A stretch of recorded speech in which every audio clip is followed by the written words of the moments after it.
Hello, ladies and gentlemen, and welcome back to the Great Ace Attorney Chronicles. My name is Wayne Supernova. In the last episode, lots of stuff kept happening. I thought that the beginning of this investigation hit us with a lot of heavy stuff because it was like, here's some new things that I figured out in my time in Japan and why I knew about why the name Hound of the Baskervilles and all this stuff. And then we moved on with the normal portion of the investigation, and then in the last episode, we ran into the hooded apprentice, and we both, Ryunosuke and Susato, both think it is Kazuma, and that Herlock was lying to us on the ship when he said it was a murder. And I always thought that the cause of death was weird because I was like, that seems very incidental. I don't. Yeah, it just seemed weird to me that was the way he died. So maybe it knocked him unconscious, but I'm surprised that they just left his body laying there and he was unconscious for so long. You would have thought he would have woken up after a while, but then again, who put him in that state, and why does he have amnesia? Is the better question.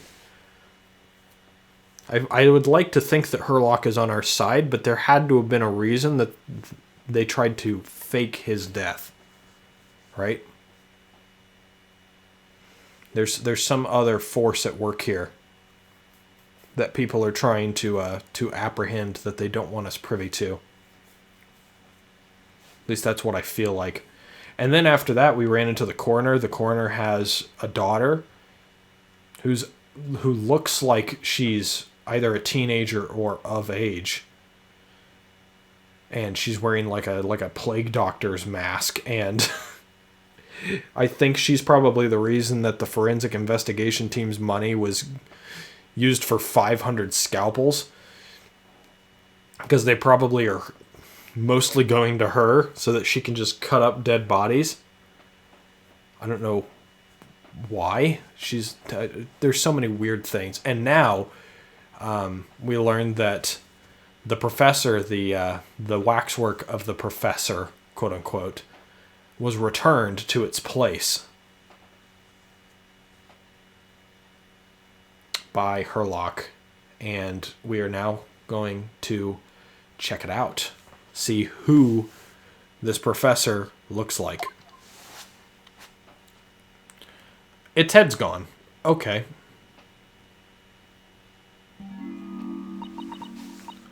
Oh dear, I felt a shiver run down my spine as soon as we walked in here. Miss Susato, I say we turn on our heels and go straight home via a really big confectionery. We certainly can't do that. We've paid 5 shillings already. True. Actually, now I'm looking a little more closely. We've paid good money to see an exhibit that's clearly incomplete. The nerve of the great diddling detective is far more terrifying than anything else in this place. This must be what Mr. Sholmes meant when he said the case was largely solved. Be that as it may, Mr. Sholmes heavily implied there be a clue about the engineer in here, didn't he? But where? Since we paid 5 shillings, let's do 5 shillings worth of investigation, shall we?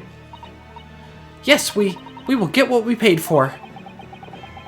Is that fear or frustration that's making Susato-san's voice tremble?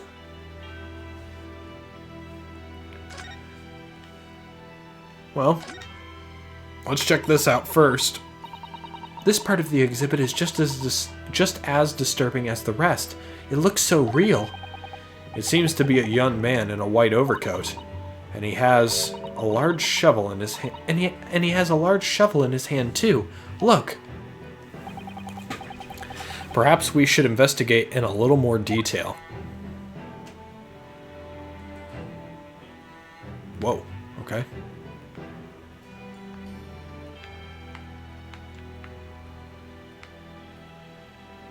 That's interesting. He's got the plus.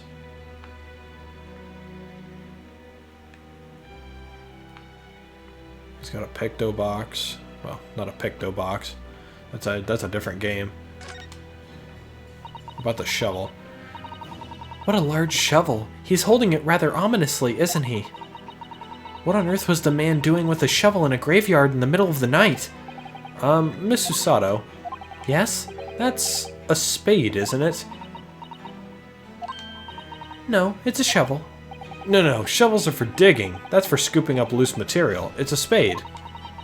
We've been through this, Mr. Naruhodo. It's a shovel. No. Although, we haven't considered trowels. We've allowed ourselves to be distracted, I feel. Perhaps we should concentrate on what the man was doing with the implement. So we're going to bury the hatchet? These jokes are so dumb. You're right, though. What was the man doing in the graveyard in the first place? That's the real question.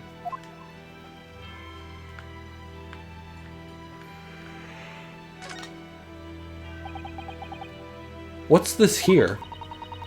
Well, this would appear to be a lens in the middle, so I believe it's probably a camera. A camera? But it's so small.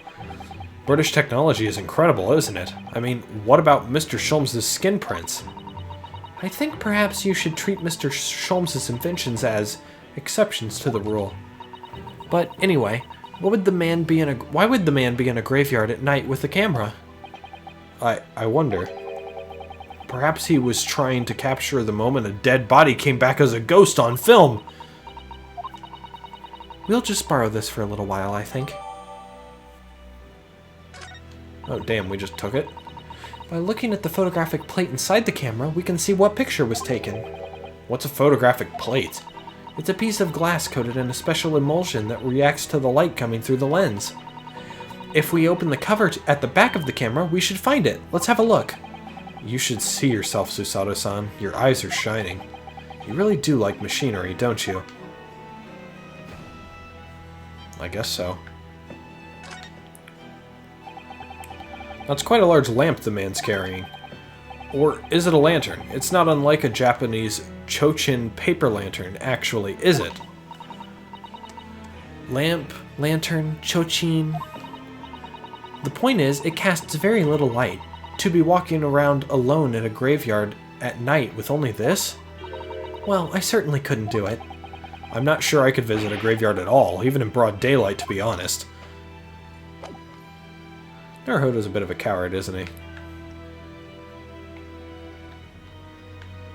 Okay, court record. Let's check the camera before I forget.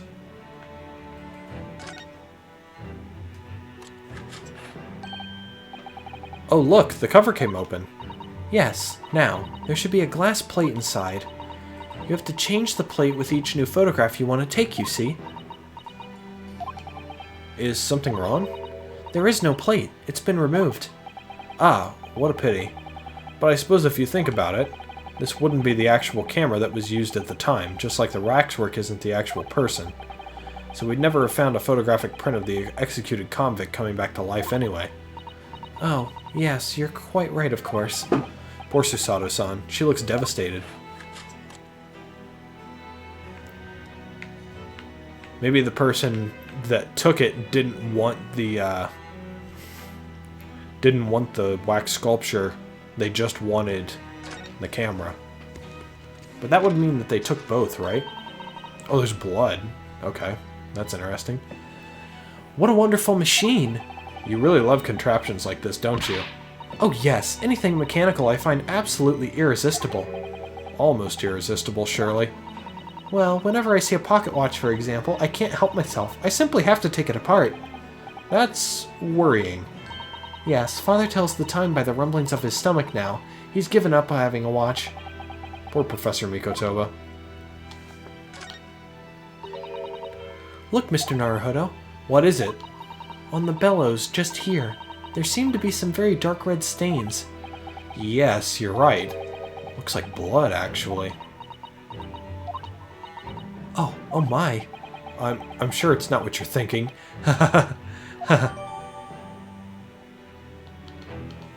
Interesting.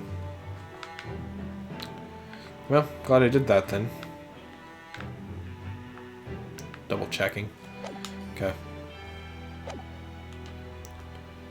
And then this guy. This must be the killer.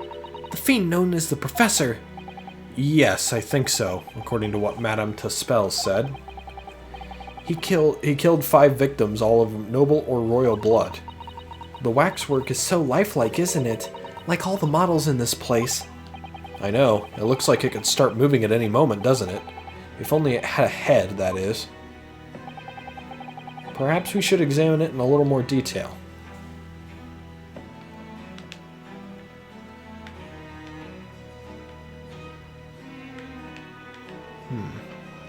I can only examine the head, can't I? So this is the condemned man. Yes, the so-called professor. Then perhaps his head was chopped off by a guillotine. But unable to find peace, he emerged from his grave as a headless ghost. Do we have to entertain such terrifying ideas, Miss Susato? Anyway, I'm sure the model had a head once. There's metal fitting for it, see? Then perhaps Mr. Sholmes absent-mindedly forgot to reattach it? That's an extremely absent-minded detective you're describing, isn't it? Or perhaps the thief absent-mindedly forgot to include the head when he or she returned it to the museum? And that would be an extremely absent-minded thief. Could there have been some reason why only the head wasn't returned? Well, whatever the reason, it means we don't know what the face of the infamous professor looked like, do we? Oh. There's something caught just inside the convict's jacket here. It looks like a piece of broken glass, and quite a big piece, too. It's very thick, isn't it? About 5 times thicker than normal window glazing, I'd say. Oh, that's the wrong voice. My bad. Where could such a thick piece of glass come from, I wonder? Oh, I don't know. Maybe the Crystal Tower? I suppose it must have been made thick to increase its strength? But why? Well, perhaps because the glass had to span a particularly wide area, such as in a big building, for example. Ah, well, we've seen a large glass building recently, haven't we? And some of the glass was broken, too. You don't mean... Exactly. The Crystal Tower at the Great Exhibition. But why would glass from the Crystal Tower be lodged inside this waxwork's jacket? It makes you think, doesn't it?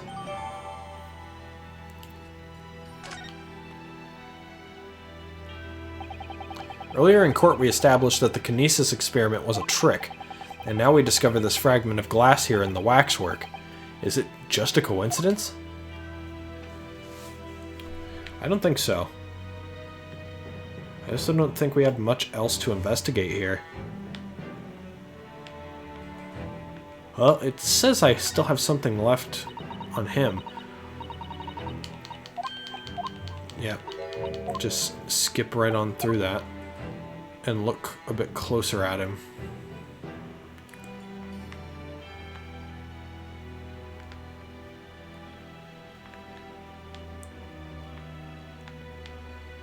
I feel as though there's something else that I should be looking at, but I don't know what.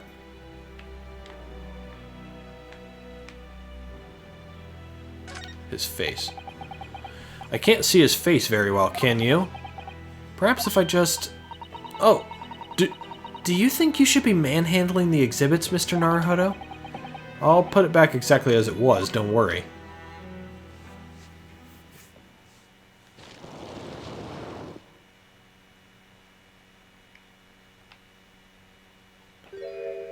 Oh. Ah! What on earth? How can... I don't believe it. A black monocle. Mr. Naruhodo, is it possible that this man is... Yes. It's Enoch Drebber. The color of his hair is different, but it's unmistakably him. I think so. Indeed it is. Yeah, thought so. Mr. Sholmes, this man is the subject of your present hunt, I believe. Yes, that's right. Just who is this man? Why is he here in this exhibit? And why does the convict behind him have no head? The head was missing when the model was returned by the thief who stole it. What a surprise. So then the case isn't yet solved, is it? Did I not say so myself? Largely solved were my words, I believe. But I must locate the missing head, tout de suite, as Madame would say, or I'll be in grave trouble. A very hungry Iris still awaits my return to Baker Street, preferably with rations. Ah! Do you know, though? Something about this room is strange. Strange? What do you mean? Well, the displays in the House of Horrors are supposed to depict real events, are they not? Indeed they are, Miss Usada. Do go on. And, as terrifying as they are, the scenes in the other exhibits are believable. But this one... This surely could never really have happened, could it?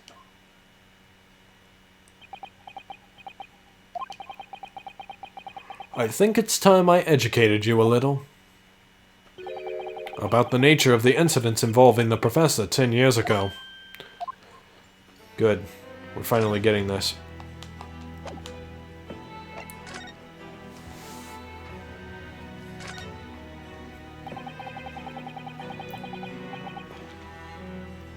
I believe I told you a little about the professor yesterday, did I not? He took the lives of 5 victims, everyone being either a member of the aristocracy or royalty. All were attacked by an enormous hunting hound and had their throats ripped from their bodies. Oh, really? That sounds like Dogen from Miles Edgeworth Investigations 2. If you haven't played that game, go play it. My favorite Ace Attorney game. After taking the life of his 5th victim, the killer was apprehended. It was a case of unprecedented magnitude in Britain, you understand. Accordingly, the professor was tried in a closed court. No members of the public were permitted. A closed court? So you mean that the professor's identity... As you've surmised, my dear fellow, his identity was never made public. Naturally, he was found guilty, and was summarily sentenced to death by hanging. He was buried in a grave at Lowgate Cemetery, which adjoins the rear of the prison where he had been held. However, that was not the end of the affair. Oh! The very night that he was buried, the convicted man came back to life. Came back to life? He clawed his way out of the ground and emerged into the moonlit graveyard. The exhibit here depicts that very scene as described by the sole witness to those chilling events. There was a witness? But of course, my dear fellow, it was none other than the young man in the white overcoat. Enoch Drebber. He saw it happen?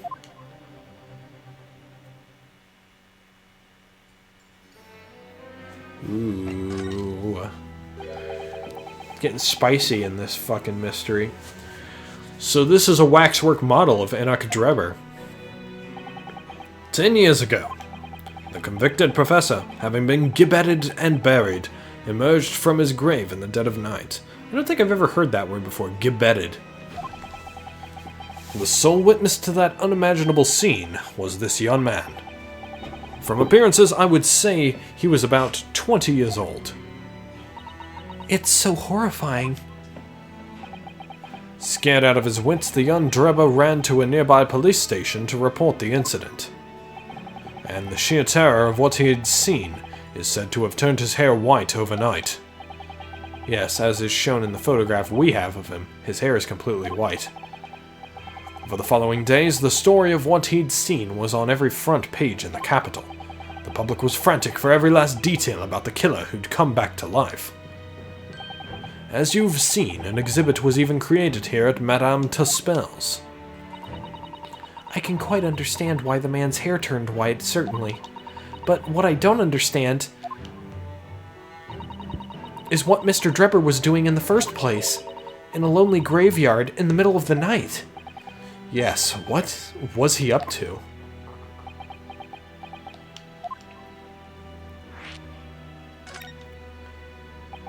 The professor's acts of terror threw London's upper classes into complete panic 10 years ago. It was a great scandal, one might say, at the very highest levels of society. And since the killer's identity was never made public, rumors abounded. After all, no killer had ever before systematically employed a dog as a weapon of murder. Yes, I can imagine the impact the case must have had. But in time, of course, the rumors abated. So too did talk of the shocking witness account of the convict who came back to life. It was forgotten, dismissed as a dubious ghost story, as a preposterous parlor tale. But why did people stop believing it? Why? Simply because there was no resurrection to speak of, as was established, in fact. What do you mean by no resurrection? The police investigated the grave in Lowgate Cemetery and published their findings. The convict's body was found to be buried exactly where it had been found following the execution. No! But that would mean Mr. Drebber must have lied to the police in the newspapers. That would appear to be the only logical explanation, yes?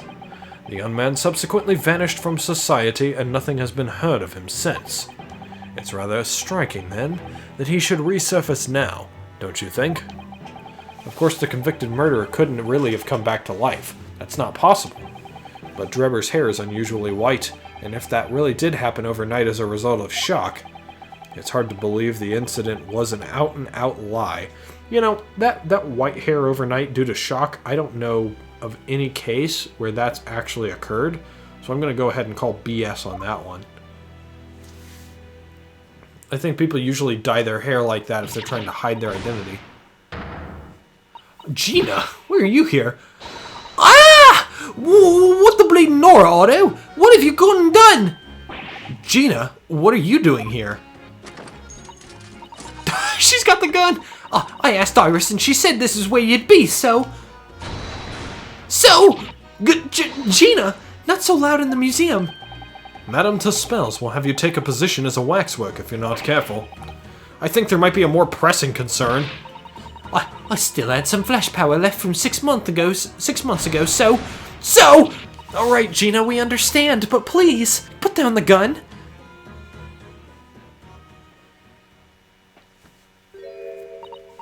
Sorry, I got scared. You should try being the one on the other side of the barrel. So, what brings you here, Gina? What brings me here? What do you think? We found it. We found that dodgy co's workshop. What? You found Drebber's workshop? Yep. Toby's nose took me straight there. The boss and the others are heading over there now in a drag. So come on. Here's the address. I got the boss to write it out. Oh, thank you, Gina. We'll make our way there at once. Alright then, see you there.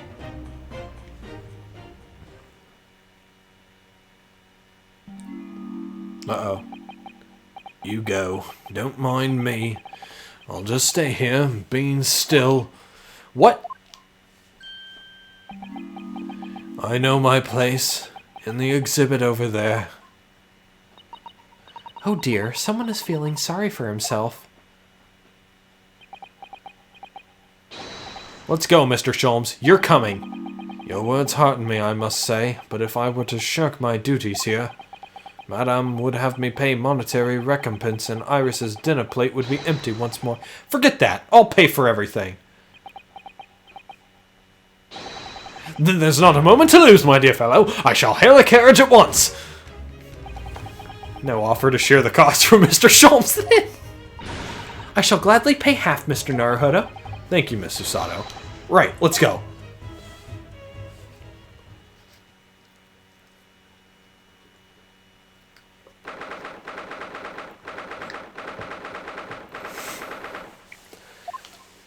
Alright, Enoch Drebber's workshop. That looks like... Oh, it's another super high voltage instantaneous kinesis machine. Indeed, it would appear so, though only a prototype, naturally. Ah, so you got here then. Gina, well done for finding this place. And in such little time, you've really worked miracles.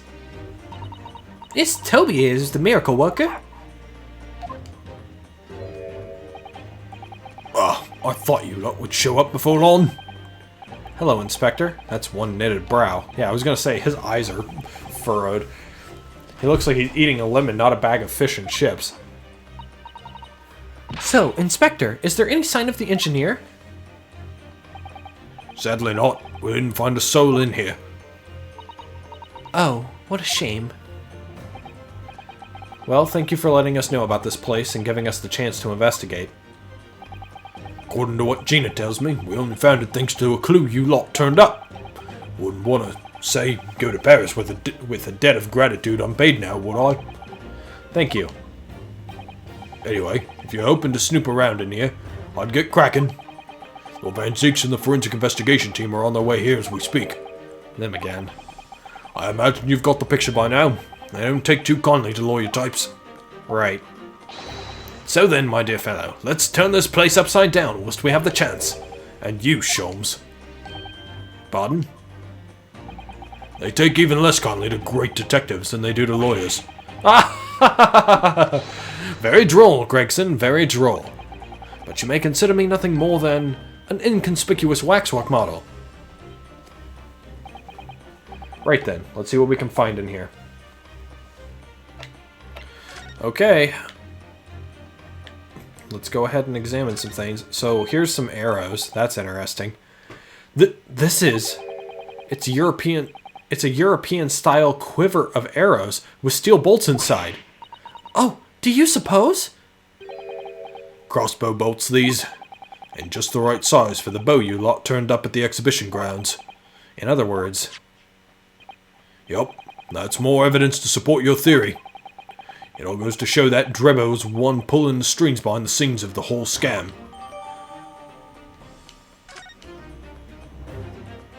Yep. Good by me. The machine. I'm so sorry, Mr. Naruhodo. That machine is covered by the Special Dispensation for Scientific Equipment Act. There would be serious repercussions if you were to examine it from the Crown and the government. Everybody else doesn't give a shit.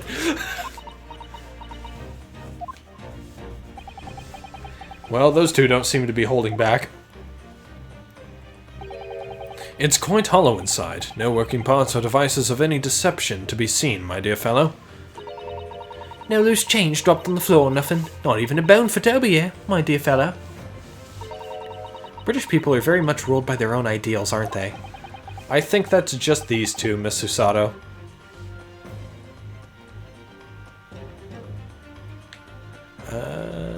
I can look up, which is cool.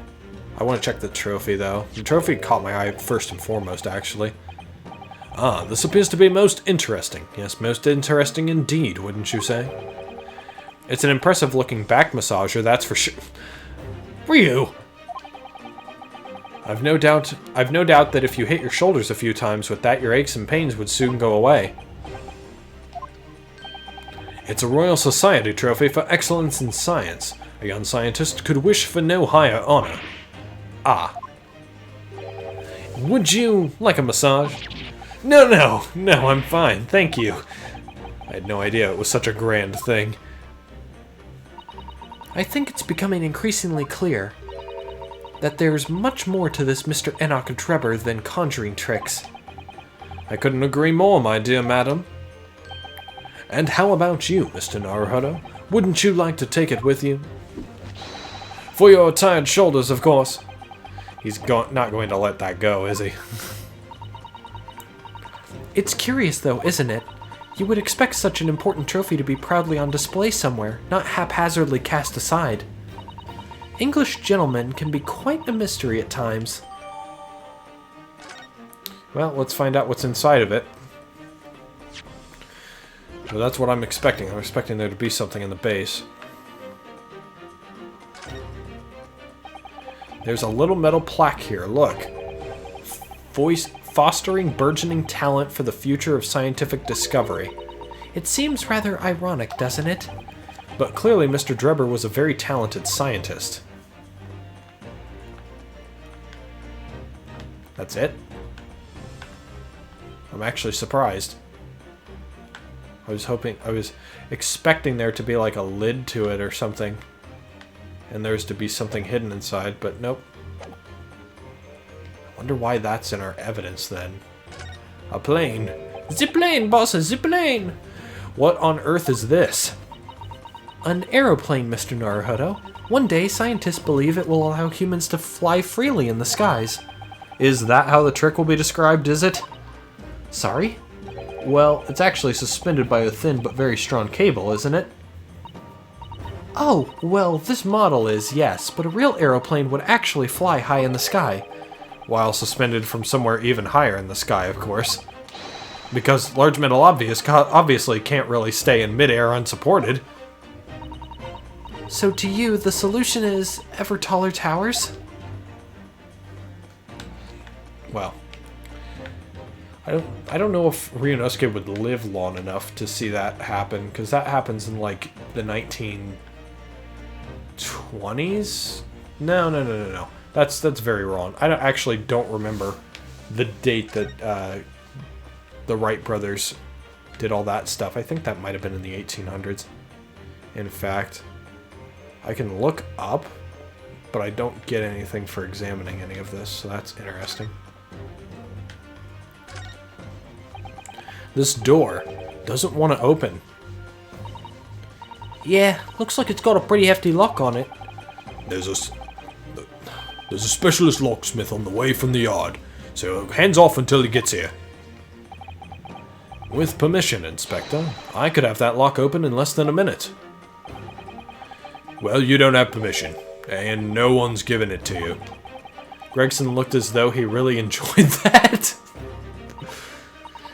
Well, there's no sound of anybody on the other side. No, Drebber must have fled at the first sign of danger. Uh-oh. Oh, Is something wrong, Miss Susato? well, I thought I heard a noise from the far side of that door. Well, Gina, did you hear it too? Yeah, I heard it and all. What do you reckon, Toby? Right, mind the grease. Whoever's in there, open up. This is Scotland Yard.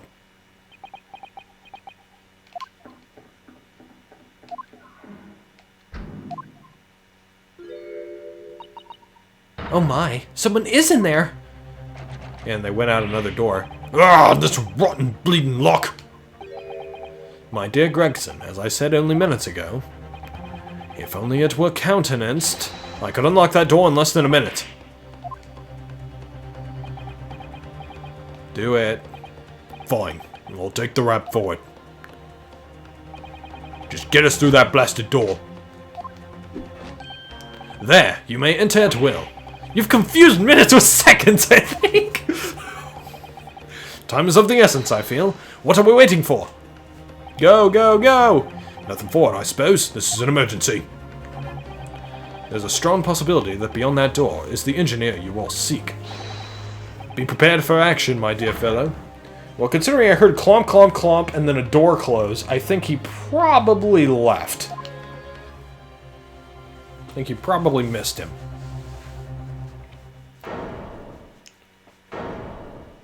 Whoa.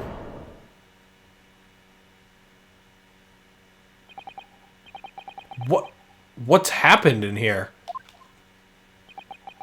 That's a bomb.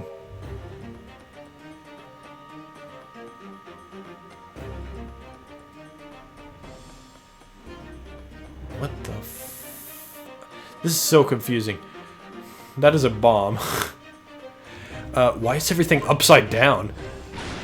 Rats, there ain't no one in here after all. But there must be. It was only moments ago that we heard those noises. Maybe that was the sound of Drebber running away. To where? But there's only one door in this room. And no windows that could afford an escape route. Those skylights are too high. There are 2 shoe prints up there, though. What's that up there? Are they footprints? On the ceiling?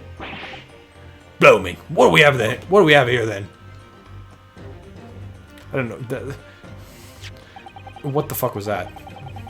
Looks like someone was trying to burn something in a hurry. Oh, that looks like a set of blueprints. To what? To that Professor Hairbrain's bombing machine, is it? Blimey! If we'd had these, there'd been no need to muck about trying to investigate all that scrap metal.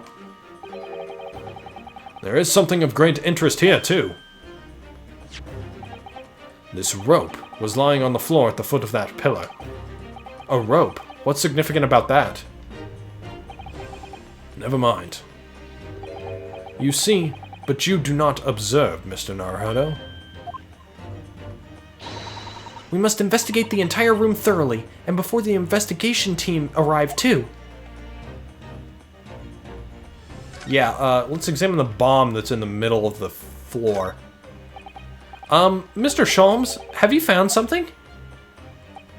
Ah, Mr. Naruhodo. Yes, in point of fact, something rather fascinating.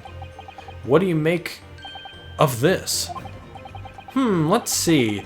I've never seen anything like it before.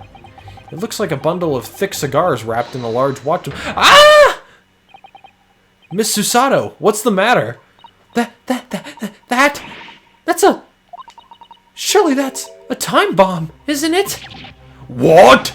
Did you say? Time bomb? Sorry, but what is a time bomb exactly? You truly are one of a kind, Mr. Naruhodo. I won't take that as a compliment. You don't know nothing, do you, Otto? You haven't got a clue what it is either, have you, Gina? I invite you to consult a dictionary later, Mr. Naruhodo. But this particular specimen is no time bomb, though I confess it has a very similar appearance. Oh, well, thank goodness. But then, what is it? I see, so that's it. Goodness, Mr. Sholmes, have you seen to the heart of the matter? There are times when I consider my lot most unfair, for I'm fated never to know how it feels to flounder as you do when a puzzle presents itself. But I have learnt to accept the hardships that come with being a great detective, Miss Susato. Here we go. I feel a great deduction coming. Once again, I can draw two conclusions from the scene we see before us. The first is that the inverted nature of the furniture in this room is the work of Drebber himself. Oh, but how could you... And the second conclusion is that the small device on the floor there is without question completely genuine. Please, Mr. Sholmes, you must explain everything. It would be a pleasure. After all, it is a great detective's civic duty to teach Scotland Yard the finer points of the trade. Well, Inspector Gregson seems delighted with the idea anyway. Oh, you deflected the inspector's glare with such fortitude there, Mr. Sholmes. Well done. You're too kind, my dear madam. I hereby dedicate this great deduction to you. Kindly stand just there, Miss Susato. Oh, yes. I'd be delighted. So, shall we begin? Once again, Herlock Sholmes is proud to present his Logic and Reasoning Spectacular. Oh boy. Oh boy, oh boy, oh boy. Flipped furniture. It's plain to see that this room is in complete disarray. The bed, the table, and chairs, the lamp, everything is upside down. Almost as if every item in the room had until recently been happily positioned on the ceiling, before falling straight down onto the floor. Every item in this room was on the ceiling? Are you suggesting that... Indeed, the key here is gravity. It would appear that technology has at last succeeded in freeing us from the great pull of the Earth. For the gravity in this room was reversed, then suddenly restored to normality. Goodness! The inverted furniture clearly reveals the truth about the part... The inverted furniture clearly reveals the truth about the part gravity played in this whole business. I quite understand your skepticism, Miss Susato. I too was incredulous at first. However, my conviction in my analysis was cemented when I observed this.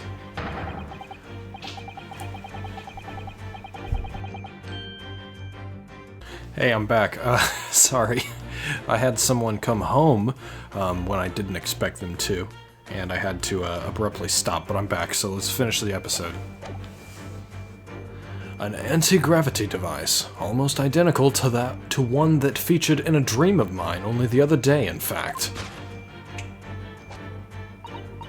But then why does it have a clock on it? A most relevant question indeed. That is a timing device that controls when the gravity direction will switch. There was clearly a requirement for the engineer to be able to restore normal gravity automatically. And the commotion we heard earlier from the other side of the door was the moment that restoration occurred. Yes, the reason why everything in here has been turned upside down is because of the anti-gravity device.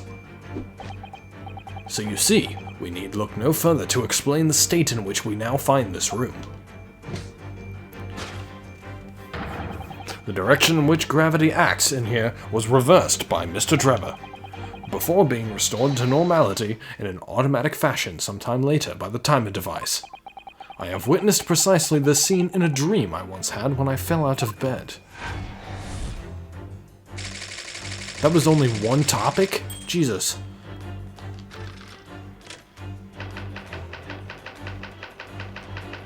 Oh yeah, we have to cover his theory of where they went. Now, let us consider the next conundrum. What was our engineer friend's aim? Indubitably, the greatest clue we have to explain his actions is above our heads. Yes, how is it possible that there are footprints all the way up there on the ceiling? A question whose answer will lead us neatly to the truth, my dear madam. The reason there are footprints on the ceiling is because of the nearby skylight. Of course, Drebber's aim was singular, to escape. However, there is but one way into this room, excepting the skylight, that is. Ah. Whoa, that was wonky. By inverting the gravity here, Drebber was able to fall conveniently onto the ceiling, and make us escape via the otherwise inaccessible skylight, leaving those footprints behind on the way. But the ceiling in here is very high, Mr. Sholmes. If gravity reversal was sudden, wouldn't Mr. Drebber have fallen up to the ceiling rather violently? Falling up is both scientifically and philosophically a rather interesting concept, I feel. But the man was cornered with nowhere to run, so escape through the skylight was his only option. You may recall that I found this in the room earlier, which I believe offers a solution. Oh, the rope! To reach the intended destination, what better tool than this rope? By anchoring one end to the wall, the man was able to lower himself safely to the ceiling. Which explains how Drebber was able to escape this room before our arrival. He reversed the pull of gravity and fled via the skylight. And personally, I should very much like to reverse the pull of gravity again now, just for fun.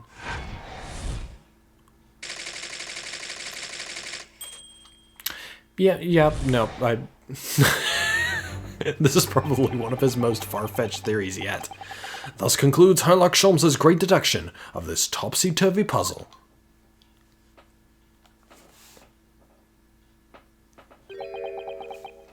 Yeah, that's the correct response. Yeah, she's not paying attention, so that's fine. She's completely spellbound. Mr. Sholmes, there is just one thing that troubles me. I would expect nothing less. You're destined to be troubled by just one thing for the rest of your life. The thing is such a thing actually possible? An anti-gravity device, I mean. I would say that with man's current scientific knowledge at the turn of the 20th century, it is no more possible than instantaneous kinesis. But your whole deduction hinges on it! Ah, but my dear fellow, when you have eliminated the impossible, whatever remains must be the truth, however improbable it may seem. It's a marvelous line, wouldn't you agree? One of my more enduring pearls of wisdom. I had Iris come up with the exact phrasing. My original was clumsy. Yes, I have a feeling I've read it in something that Miss Susato lent me once. Oh wow, she's got an objection, huh? Actually, there is one other thing, Mr. Sholmes. Ah, the spell's broken at last. The rope you found was on the floor, wasn't it? Indeed it was, in lowly coils near the wall. But if Mr. Drebber had used it to escape in the way you described, wouldn't it still be tied to the wall?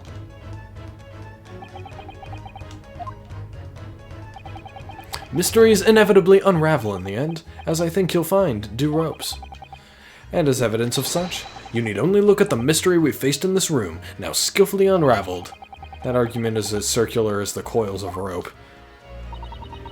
I think perhaps we might need to give Mr. Sholmes the usual little helping hand. I'm sure with some minor corrections, the great detective's great deduction will lead us to the truth. Yes, you're right. And we must do it quickly before Enoch Drebber gets too far away, and before we're not allowed to investigate anymore.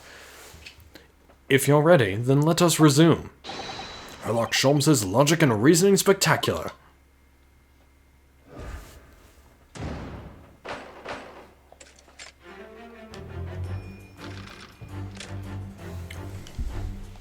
Okay. So how, oh how, shall we do this? It's plain to see that this room is in complete disarray. The bed, the table, and the chairs, the lamp, everything is upside down. Almost as if every item in the room had until recently been happily positioned on the ceiling, before falling straight down onto the floor.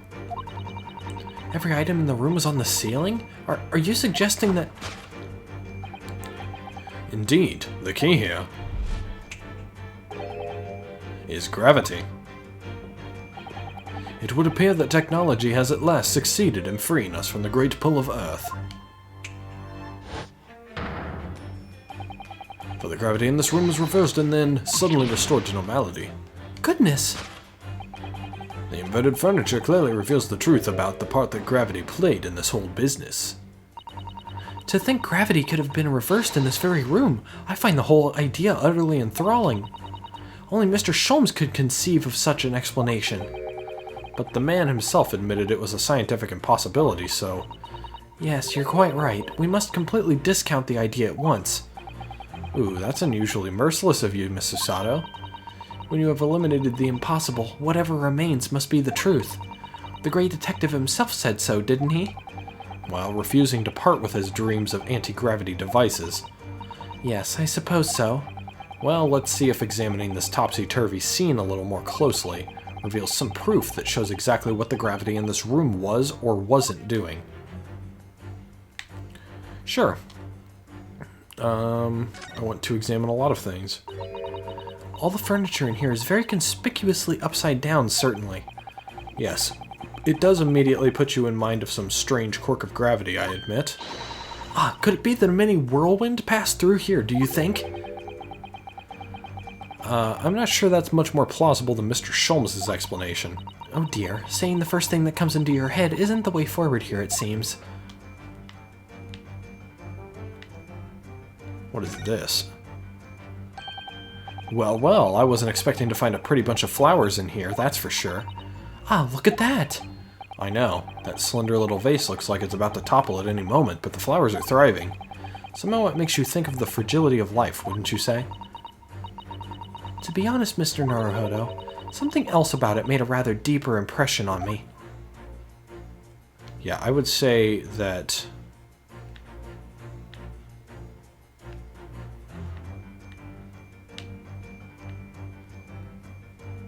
Yeah, because it's like the inverted furniture clearly reveals the truth about the part that gravity played in this whole business. What about the safe? I haven't checked it yet. Ah, look, Miss Susato. When everything seems to be upside down in here, this safe is conspicuously the right way up. Have you noticed? Yes, that's true, but look more closely at the safe's feet. Ah, that's a lot of very large bolts fixing it to the floor. Yeah, they don't want it to go anywhere. Think before you speak. That's what you wanted to say, isn't it? I really put my foot in my mouth there. I certainly didn't say that.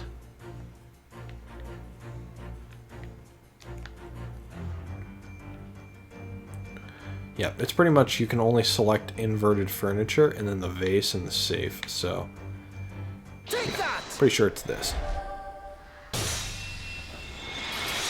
Yeah, this is going to destroy the gravity thing.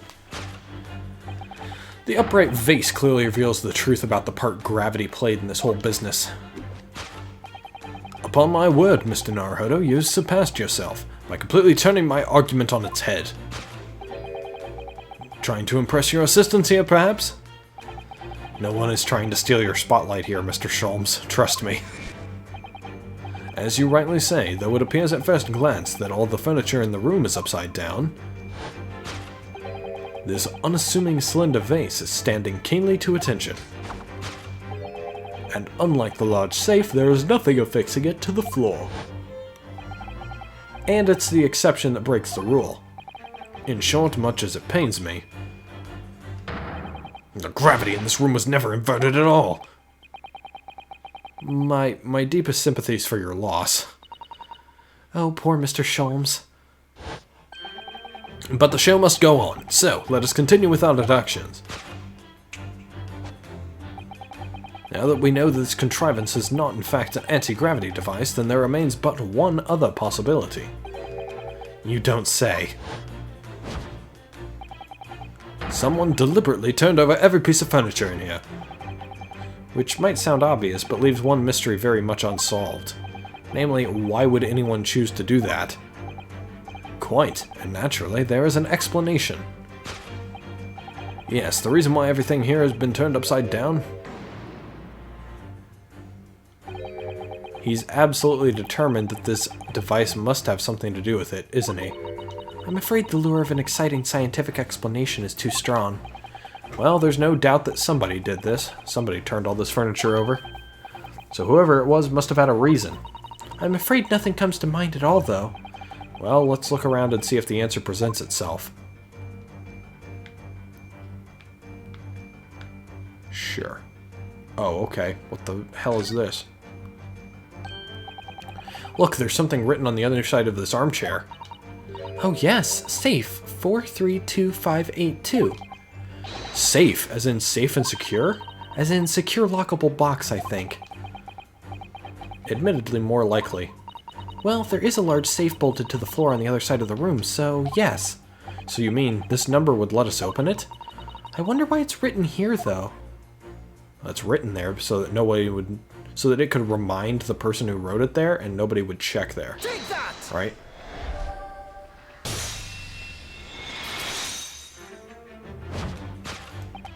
Yes, the reason why everything in here has been turned upside down is because of the safe combination. Precisely. I believe, Mr. Naruhodo, that you had a very similar experience once, did you not? Yes, last year, when I bought a lottery ticket and noted the ticket number down on the inside of a cover of a book and just in case. That's it, for people are forgetful souls at heart and always make a written note of important information. Just keeping the ticket itself safe would be more sensible, I think. And what, pray, happened next, Mr. Naruhodo? When the day of the draw came round, I'd forgotten which book I'd written the number in and had to turn my room upside down to find it. That's it, for people are forgetful souls at heart and always forget where they've noted things down. Not if you always note things in the same place. I actually won the second prize, you know. But I couldn't remember which magazine I'd slipped the ticket into, so I had to turn my room upside... Thank you, Mr. Naruhodo. I believe I've proved my point now. That was actually a really funny comedy routine there. Which is that a very similar scenario has clearly unfolded in this room. Finding himself requiring access to the safe, the occupant of this room needed the combination code. He remembered that he'd written it on the underside of a piece of furniture, but forgot which one, leading to the state in which we now find the room. Yes, Mr. Drebber overturned all the furniture in here in a desperate hurry to locate the combination code that would unlock the safe. Well, we got one.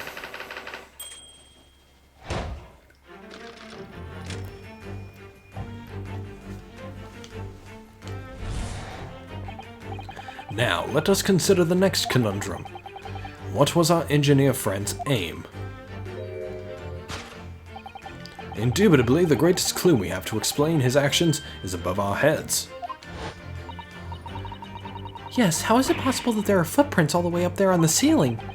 A question whose answer will lead us neatly to the truth, my dear madam. The reason there are footprints on the ceiling is because of the nearby skylight. Well, if a change in the direction of gravity can't explain it, how did those footprints get there? Yes, I feel as though that particular mystery has just become even harder to solve. I can't think of any other way to explain it at all. Oh, life was so much simpler in those halcyon days when gravity could be reversed. I don't know what that means. It was minutes ago, and those halcyon days never existed in the first place. Well, I suppose we must simply put our faith in Mr. Sholmes and observe the area in more detail. Putting our faith in Mr. Sholmes is what gets us into these situations in the first place. Oh, there's footprints and a shoe on the balloon. It's hard to believe, but there's a shoe up there. Look! Oh yes, and there are more footprints on this little balloon too. Perhaps the shoe was thrown up there and became lodged, do you think? If so, then judging from the number of footprints, it must have been thrown up several times. Why would anyone be throwing shoes up at the ceiling, though? Oh dear, that's beyond me, I'm afraid. Well, I would assume it's because of this thing.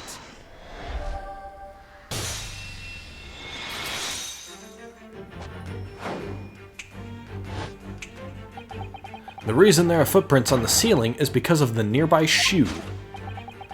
And on closer inspection, there are clearly footprints all over the balloon as well. In other words, the aim was never the skylight at all, but the balloon. Maybe the balloon got stuck and he was trying to get it out of there. But for what purpose? A green balloon. That seems somewhat familiar data. Ah! It was a piece of a green balloon's envelope that Mr. Naruhodo and Iris found at the scene. And inside the green balloon that Master Gotts claims he saw above the stage when the incident occurred was the second birdcage, the crux of the whole instantaneous kinesis deception. You mean to say? If we assume the balloon in here is a model of the one used on the day, there is a strong possibility something may be concealed inside it. Something our absconder was desperate to retrieve before making a hasty getaway. But the balloon's out of reach, hence why he resorted to a projectile, namely the shoe. Ah! Most probably, Drebber intended to tear a hole in the envelope by assailing it with the shoe. However, his efforts were thwarted when the shoe itself became a prisoner of those lofty heights. Oh dear, we desperately need to examine that balloon. If only there were some way we could see inside. You may recall that I found this in the room earlier, which I believe offers a solution. Oh, the rope! To reach the intended destination, what better tool than this rope? Mr. Sholmes has managed to bring the deduction back to the rope. Alright, I have to admit, that was clever.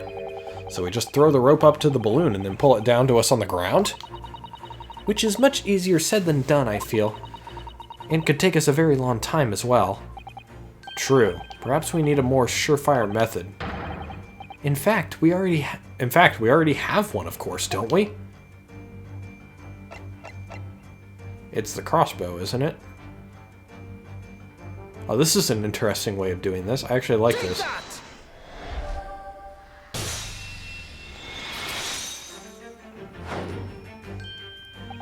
To reach the intended destination, what better tool than this crossbow? That was found at the scene, in fact. And in all likelihood, it belongs to Mr. Drebber. If the man had only brought it away with him that day, he could have avoided losing his shoe at such a crucial time as this.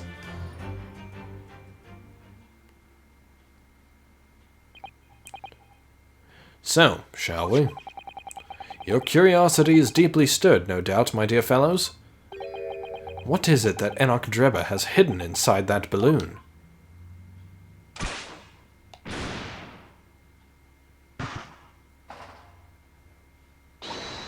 Oh. What the? A waxwork? It's the head of the professor, isn't it? Indeed it is. A waxwork head inside a metal mask. A mask that is shut tight and fastened with a strong and quite impenetrable lock. So we can't see the face inside, that means. Just a moment. This is the head of a waxwork model? Does that mean... Oh, goodness! I see you've joined the dots, Miss Susato. Excellent. Ah, of course, a headless waxwork model. The case of the abducted Madame Tuspel's model that you largely solved. It was only the head of the killer that was still missing. Indeed it was, but I believe Madame Tuspel's will now have to settle her sizable account with me. This, as you have now surmised, is the head of the infamous Professor. Yes. But why is it here? This conclusively confirms my suspicions. The man responsible for stealing the Professor from Madame Tuspel's and returning it, sans tête, earlier today, was none other than Enoch Drebber. This is incredible. Professor Hairbrain's case and the waxwork abduction they're inextricably linked by Enoch Drebber's workshop. That's big. Well, it appears our logical pleasure cruise has come to an end, my dear fellows. All that remains is, yes, to speak with the architect of this adventure. The architect? Oh, the architect? You mean Mr. Drebber? As it seems quite impossible that he escaped via one of the skylights. Obviously, the man must still be here in the room. What? And his location should be abundantly clear. If you simply reflect on the journey we've made together during this deduction, Enoch Drebber is right here, somewhere in this room? So, Mr. Naruhodo, will you do the honors? Yes, of course. Mr. Drebber's hiding place must be the...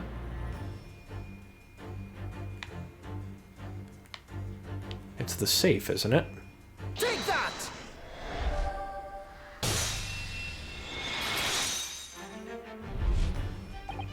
Before we gained access to this back room, we heard noises from in here. Which tells us that the engineer was still in the building at that point in time. He was in fact searching for the combination to his safe. And pressed for time, he made no attempt to right the furniture that he overturned in the process. From which we can deduce that his search for the combination happened very recently indeed. In summary, Mr. Enoch Drebber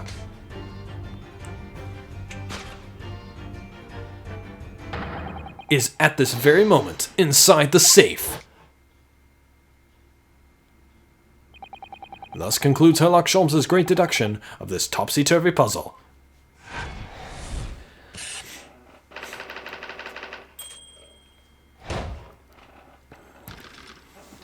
Now all we have to do is check.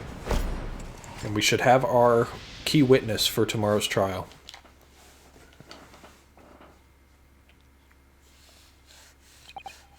So, Mr. Naruhodo, I think perhaps it's time we ended this game of hide-and-seek, don't you? By opening the safe, you mean? What else? Let's see, the combination was 1432582. I knew that. Alright, then here goes.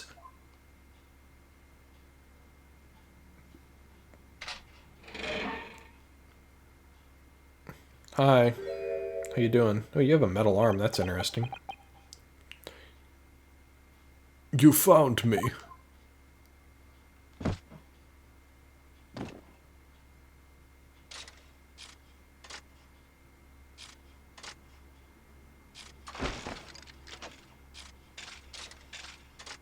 You definitely move weird.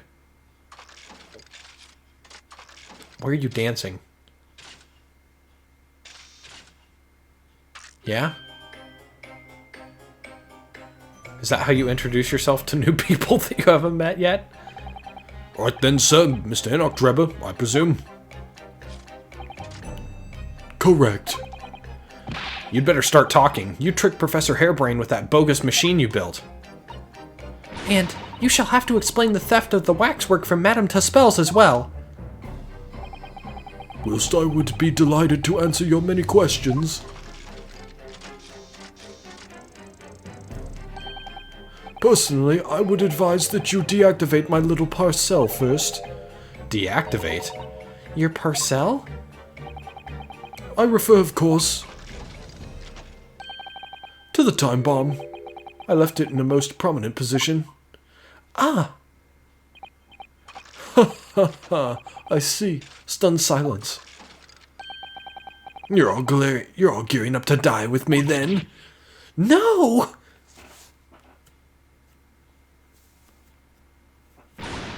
Mr. Sholmes, with only 7 seconds to spare. That was too close for comfort. I've got 1 foot in the grave already. Are you trying to help us get a killer or get us killed? Mr. Sholmes' deductions can be completely life-altering, can't they? Well, my dear fellows, that was a close shave. The resemblance to an anti-gravity device is really quite startling, I must say. Anti-gravity devices don't exist. Oof, I wouldn't push it, Mr. Sholmes. Oof, we still gotta converse with this man. And we're past time, so we're gonna stop it right here, actually. I know we're pretty close to the end of the investigation, but I personally am kind of out of time right now to record. So I'm gonna have to leave you guys there. And in the next episode, we're gonna get to talk to Mr. Enoch Drebber for at least a little while before he gets taken away. And I'm assuming that'll probably be the end of the investigation after we talk to him. So in the next episode, we will finish the investigation and start the trial, probably the last section of the trial, if I had to assume. So, thank you guys very much for watching. This part was incredibly scuffed, but I hope you enjoyed it anyway, and I'll see you guys in the next one.